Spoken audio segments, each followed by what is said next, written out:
Rocío, doncs la veritat és que era el meu model preferit. La línia 4 teníem el 2100 i el 9000 és molt nou, i el 2100 és que tothom l'adorava, ens barallàvem per tindre el 2100.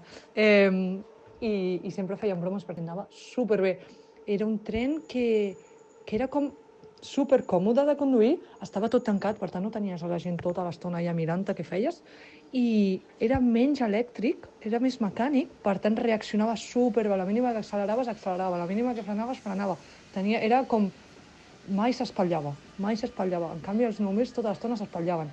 I el que estava bé és que no eren així laterals. Els seients eren dos cap endavant i dos cap enrere.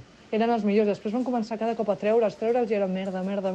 Llavors les baralles es feien més grans perquè potser només hi havia un circulant. I el 2100 és que era glòria conduir-los.